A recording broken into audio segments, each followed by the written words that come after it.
ये मूवी एक ऐसी लेडी के बारे में है जो अपने मसलों में इतना घिरी हुई थी कि उसने ये देखा ही नहीं कि उसके आसपास बहुत सी ऐसी चीजें हैं जो उसकी जिंदगी को कितना खुशगवार कर सकती थी। अब उसकी जिंदगी में रातों रात ऐसा क्या हुआ कि उसे इस बात का एहसास हुआ, ये जानने के लिए मूवी की तरफ बढ़ते हैं। मूवी की शुरुआत एवेलिन नामी लेडी से होती है जो बहुत टाइम पहले अपने हस्बैंड वेमॉन्ट के साथ चाइना से अमेरिका आ गई थी। दोनों यहाँ एक लॉन्ड्री स्टोर चला रहे थे जो अब अच्छा नहीं चल रहा और IRS के लोग शायद जल्दी इसे बंद भी कर दें। एवेलिन इस माली दबाव की वजह से बहुत ज्यादा परेशान रहने लगी थी क्योंकि उसकी जिंदगी बिल्कुल भी वैसी नहीं चल रही थी जैसी वो चाहती थी। एवेलिन की बेटी जॉय एक लेस्बियन है और एवेलिन उसके अपनी गर्लफ्रेंड बेकी के साथ रिलेशन से खुश नहीं है। एवेलिन का हस्बैंड उसे डिवोर्स लेना चाहता है क्योंकि वो इस प्यार से बगैर शादी से तंग आ चुका है। अब एवेलिन की जिंदगी को मजीद मुश्किल बनाने के लिए उसके फादर कॉन्ग चाइना से उससे मिलने आ जाते हैं जो आज तक एवेलिन के इसे चाइना छोड़ने का फैसले से खुश नहीं है। नेक्स्ट सीन में एवेलिन वेमॉन्ट और कॉन्ग के साथ IRS के ऑफिस अपने बिजनेस को बचाने के लिए पेपर सबमिट करवाने जाती है। तभी एलिवेटर में एकदम कोई फोर्स वेमॉन्ट को हिट करती है और वो अजीब तरीके से एक्ट करने लगती है जैसे वो वेमॉन्ट नहीं उसकी बॉडी में कोई और ही इंसान हो। वेमॉन्ट एवेलिन को वार्न करता है कि उसकी जिंदगी खतरे में है।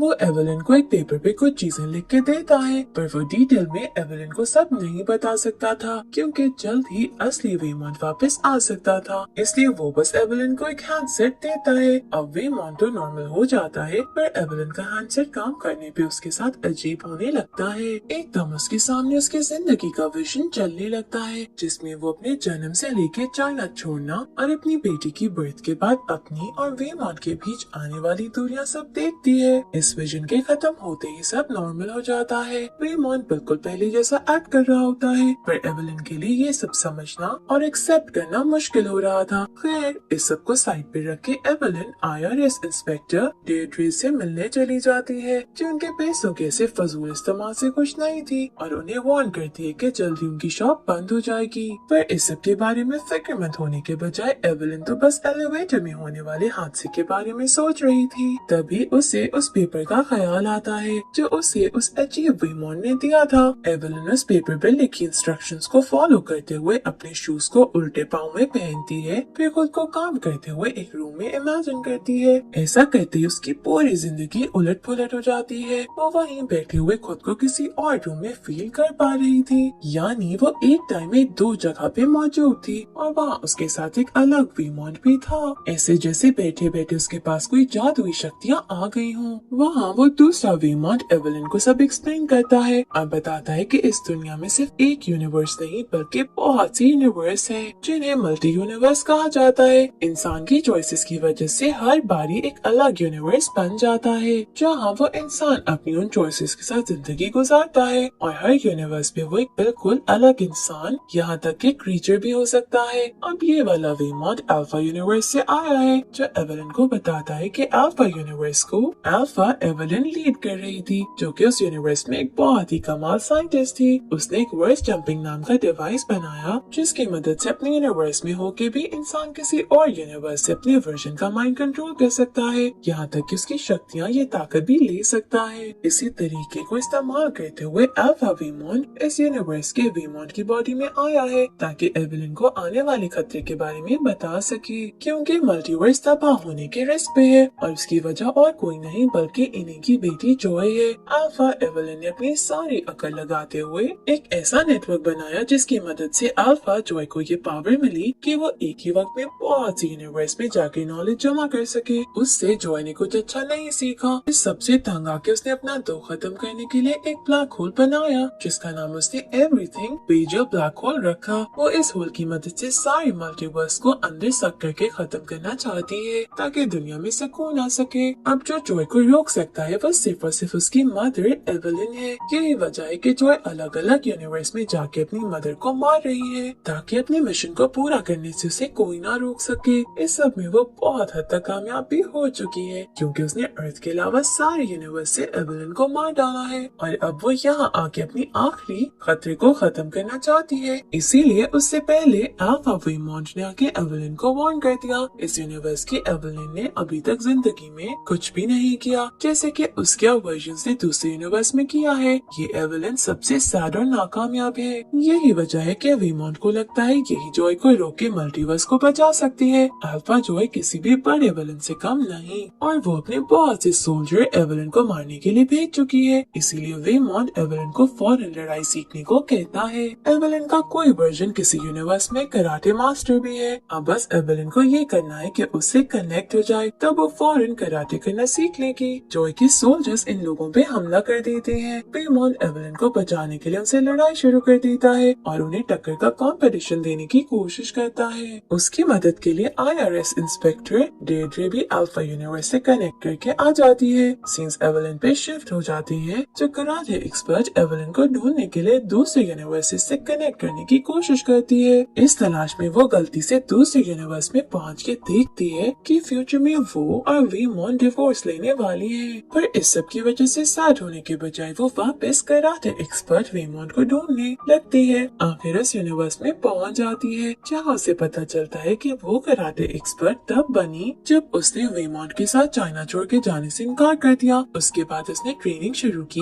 बस यही नहीं, वो एक कमाल एक्ट्रेस बन के बहुत फेमस भी हो गई। एवेलिन को तो यकीन ही नहीं आया कि एक फैसला इंसान की जिंदगी को कहां से कहां ले जाता है। कुछ लम्हों के लिए उस आइडियल जिंदगी को जी के वो कराटे की सारी टेक्निक सीख के वापस अपने यूनिवर्स में आती है, जहाँ उस पे जॉय का एक सोल्जर हमला कर देता है। उससे बचने के लिए वो अपने कराटे स्किल्स इस्तेमाल करती हुई मिनटों में उसे हरा के काम तमाम कर देती है। जब वो अल्फा वेमॉन्ट से वापस मिलती है तो वो एवेलिन को अपनी एनर्जी बहाल करने के लिए कुछ खाने को देता है। उसी दौरान में एवेलिन वापस अपने एक्ट्रेस वाले वर्जन से कनेक्ट करती है, जहाँ वो एक कमाल पार्टी को एंजॉय करते हुए वेमॉन्ट से मिलती है, जो अकेले अमेरिका जाके एक सक्सेसफुल बिजनेसमैन बन चुका है। पर इन दोनों का प्यार अभी भी वही कायम है। दोनों एक दूसरे को बिल्कुल नहीं बोले। अल्फा वेमॉन्ट एवेलिन को उसके ड्रीम से वापस रियलिटी में लेके आता है, क्योंकि उन्हें जॉय को अल्फा जॉय से बचना है। पर जो बात ये अभी तक नहीं जानते वो ये है कि अल्फा जॉय तो इनकी बेटी की बॉडी में आ चुकी है और इस बिल्डिंग में भी अब उन्हें किसी तरह उसे हराने का तरीका सोचना होगा। लेकिन इससे पहले वो ऐसा कर सकते, अल्फा वेमॉन्ट इस यूनिवर्स से डिस्कनेक्ट हो जाता है और बेचारी एवेलिन यहाँ अकेली रह जाती है। अब बिल्डिंग में जो इतना तमाशा और मारधार हुई, उसकी वजह से पुलिस एवेलिन को अरेस्ट करने पहुँच जाती है। वो उसे ले जा ही रहे होती है कि अल्फा जॉय वहाँ पहुँच जाती है। उसके पास एक ताकत है जिसकी मदद से वो लोगों को किसी भी कैरेक्टर में बदल सकती है। इससे वो अजीब हरकतें करने लगती है। एक पुलिस वाले को अजीब कॉस्ट्यूम पहना के अपने साथ सालसा डांस करवाती है, तो कभी किसी के साथ कुछ और करने लगती है। लेकिन इस सब में वो सारे पुलिस वालों को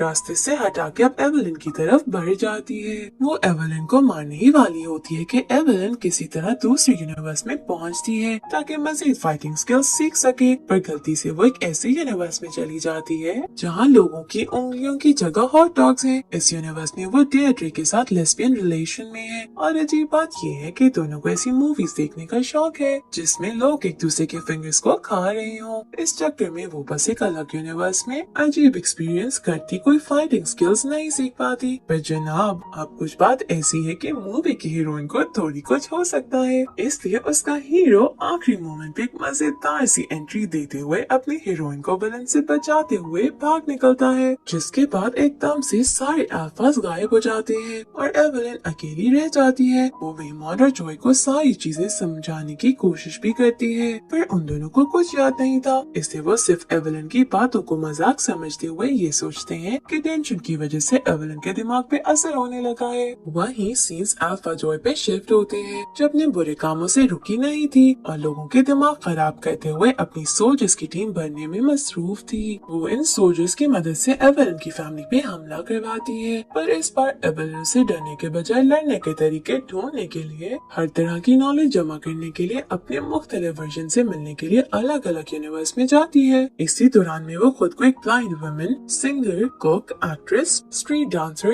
यहाँ तक कि स्टोन बना भी देखती है, क्योंकि लाखों के हिसाब से यूनिवर्स है और हर यूनिवर्स पे अलग एवेलिन है जो कि एक अलग एक्सपीरियंस के साथ मौजूद है। उन सब यूनिवर्स पे वो अपने अलग अलग स्किल्स इस्तेमाल करते हुए जॉय को पूरी तरह हराती है और इस बार बुराई को अच्छाई की ताकत देखते हुए मुंह के बल जमीन पे गिरा देती है। पर इस चक्कर में वो इतनी यूनिवर्स में एक ही वक्त में लड़के बहुत ज्यादा थक जाती है और उसमें बिल्कुल भी एनर्जी बाकी नहीं नहीं रहती। वहीं जॉय अल्फा यूनिवर्स में जाके अपने फादर वेमॉन्ट को एक दर्दनाक मौत देती है, जिसकी वजह से एवेलिन के यूनिवर्स में भी अल्फा वेमॉन्ट अपनी बीवी की बाहों में आखिरी सांसें लेते हुए मर जाता है और बस इस यूनिवर्स का वेमॉन्ट बाकी बचता है। जॉय अल्फा वेमॉन्ट को मार के वापस एवेलिन के पास इस यूनिवर्स पे पहुंचती है, जहां अब वो इतनी कॉन्फिडेंट थी कि उसे एवेलिन को हराने से कोई नहीं रोक सकता, क्योंकि उसने एवेलिन के हेल्पर वेमॉन्ट को मार गिराया है। उसे यहाँ देखे एवेलिन हिम्मत जमा करते हुए दूसरे यूनिवर्स से कनेक्ट करने की कोशिश करते हुए जॉय से फाइट करने के लिए आगे बढ़ती है, पर कमजोर होने की वजह से वो ऐसा नहीं कर पाती और बुरी हालत होने की वजह से वो जमीन पे जा गिरती है। जॉय उस पे हंसते हुए उसे मरते देख के खुश होती है और एवेलिन की आखिरी सांस पे वो अपनी जीत की खुशी मनाते वहाँ से निकल जाती है। एवेलिन की मौत पे ये सीन खत्म हो जाता है, पर कुछ समझ नहीं आ रहा ना, नहीं मजा आया ना इसी सैड एंडिंग से? नहीं, ये एंडिंग बिल्कुल नहीं है। अगले ही सीन में एवेलिन अपने एक्ट्रेस वाले एवेटार में सांस लेती और जाती है, जहाँ वो अपनी मूवी का प्रीमियर देख रही थी। फिर इसी तरह एक एक करती वो अपने बहुत सारी एवेटार्स में नजर आती है, पर एक टाइम में उसके लिए फिर से इतनी जगह होना मुश्किल हो जाता है, जिस पर आखिर में वो फ्यूचर में पहुंचती है, जहाँ IRS की मीटिंग के बाद वो लॉन्ड्री स्टोर में चाइनीज न्यू ईयर की तैयारियां करते नजर आते हैं। वहाँ एवेलिन जॉय से मिलकर उसे अजीब नजरों से देखते हुए पूछती है कि वो ठीक है कि नहीं। एवेलिन को एहसास हो जाता है कि वो अल्फा जॉय के सामने ही खड़ी है, जिस पर अब एक एक करते हुए ये माँ बेटी एक दूसरे को अलग अलग यूनिवर्स में फेस करती नजर आती हैं। कभी कराटे एक्सपर्ट, कभी जंगल में, तो कभी डॉल्स बने हुए,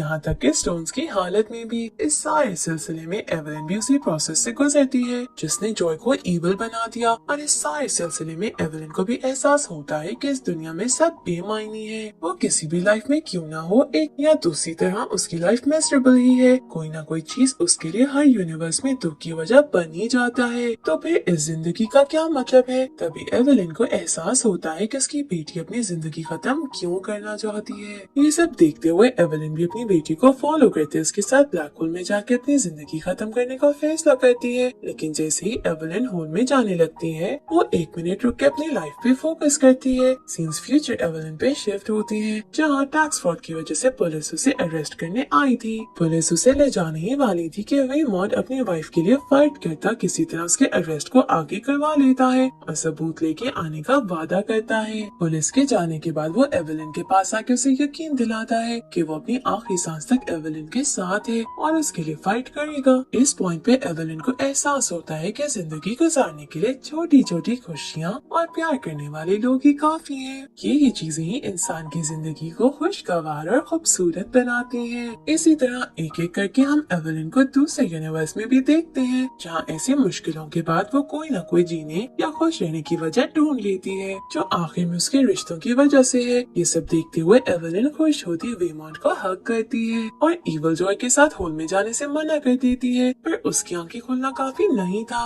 इविल जॉय अभी भी रुकने को तैयार नहीं थी। वो अपने सोल्जर्स के साथ फिर से एवेलिन पे हमला करती है, पर इस बार एवेलिन लड़ाई करने के बजाय उन सबको भी वो ही लेसन देती है जो उसे अभी अभी मिला। ये देखते हुए वो सभी अपनी जिंदगी का मकसद समझते हुए जॉय की साइड छोड़ के जिंदगी की तरफ वापस लौट आते हैं, पर जॉय सबसे खुश नहीं थी। वो अकेले ही आगे बढ़ के अपनी जिंदगी को खत्म करने ब्लैक होल में जाने लगती है। तभी सीन्स एक और यूनिवर्स पे शिफ्ट होती है, जहाँ एवेलिन जॉय की गर्लफ्रेंड के डैड से मिलते हुए अपनी बेटी के रिलेशन को एक्सेप्ट करती उसके साथ अपने रिश्ते को सही कर लेती है। जिसके बाद सीन्स वापस होल में जाती जॉय पे शिफ्ट होते हैं, जो ये सब होते ही थोड़ा नॉर्मल हो जाती है, जिससे फिर एवेलिन, वेमॉन्ट और गोंग आगे बढ़ के जैसे तैसे होल में जाने से रोक लेते हैं। सीन्स एक वीक बाद पे शिफ्ट होते हैं, जहाँ सारी फैमिली IRS ऑफिस पे अपने पेपर्स जमा करवाने आते हैं। वहाँ जॉय की गर्लफ्रेंड भी साथ होती है, जिससे एवेलिन खुले दिल से एक्सेप्ट कर लेती है। एवेलिन और वेमॉन्ट भी अपने रिश्ते और प्यार को समझते हुए अपने डिवोर्स लेने का ख्याल दिल से निकाल देते हैं। अब एवेलिन वेमॉन्ट की इज्जत करती है और उसकी बात को सुनते हुए समझने की कोशिश भी करती है। अब सब अच्छा हो रहा था, तो IRS कुछ गलत कैसे कर सकती थी, इसे वो भी उन पे लगे सारे इल्जाम खत्म कर देती है। जिसके बाद ये लोग जिंदगी में एक नई शुरुआत लेते हुए जिंदगी और रिश्तों को समझते एक पुरसुकून लाइफ गुजारने लगते हैं। इसी के साथ मूवी एंड हो जाती है। इस मूवी की मदद से राइटर हमें रिश्तों की अहमियत बताना चाह रहा है, जो हम अपनी बिजी रूटीन और पैसे कमाने की रेस के पीछे बिल्कुल ही भूल चुके हैं। जिंदगी की असल खुशी पैसे या लग्जरियस लाइफ में नहीं, बल्कि अपनों के साथ मिलके खुश रहने से है और एक एक पल को एंजॉय करने में है। उन्हें उनकी जिंदगी के फैसले खुद करते हुए आगे बढ़ते देख के उनके लिए खुश होने में है। आई होप आपको वीडियो और ये लेसन पसंद आया हो। Thank you for watching.